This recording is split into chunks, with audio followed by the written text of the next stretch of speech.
How many books do you have? And how many books do you actually read?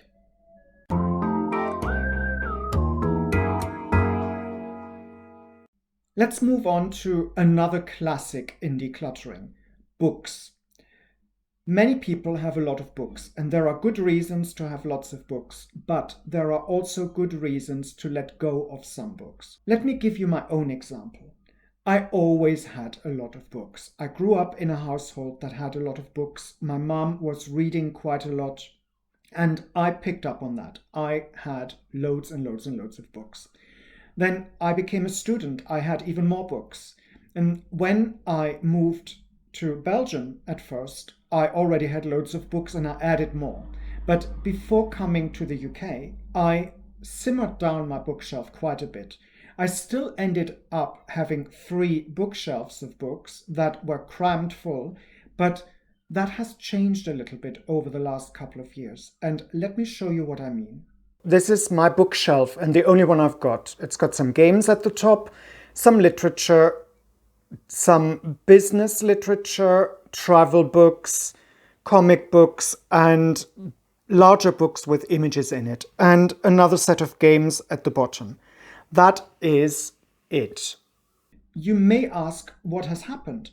Well, for one thing, I have come to realize that any book that I've read doesn't need to stay with me.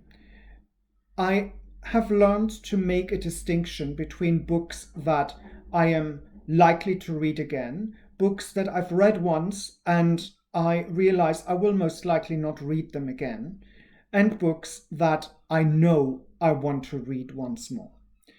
The ones I want to read once more now stay in the bookshelf.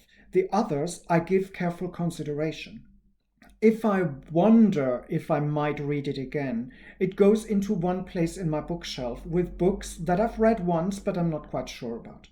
And in the fullness of time, I may pick up that book and read it and then decide, meh, I'm 20 pages in, it doesn't really tickle me. If that happens, I take the book and put it on the discard pile straight away.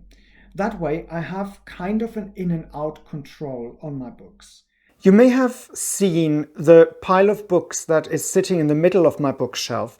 Those are books that are already discarded. So these have gone through my process of elimination and are waiting to be deposited at a charity shop sometime soon. The longer I keep books, the more I imagine they have value and the more difficult it becomes to let go of them. I try to circumvent that by going into the same production cycle as I would with a new book. If I think, okay, I'll read a book, I pick up one of the old ones occasionally and look into them. And if I feel again, after a couple of pages, it doesn't really do anything to me, I put it down straight away and it goes onto the discard pile that I've just shown you.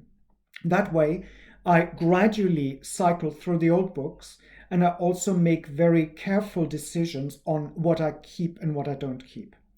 Thirdly, I have found that in general, I buy fewer books. I tend to go to the library, look at books, read them, put them back at the library, knowing that if I want to read them again, I can find them again in the library. And in general, I read some books on Kindle, which is not my favorite, but it works for me. And if I buy new books and I end up buying them on Amazon, I usually add the Kindle version for an extra £1 or £2 so that I can discard the paper version when I've read the book and can still fall back on an electronic version if I want to. Why don't you give your own bookshelves a good look into and figure out if there's anything that you can let go? Are there any books you haven't read in 20, 30, 40 years? Maybe just pull them out, put them on a separate pile, and when you feel the need to read something, pick one of those and see if they actually work for you still. If you're lucky, they do. If you're not, let go of the book and make space for something new. I hope this was helpful, has given you some insight into how to deal with your own books. Think about it and come back for more next time.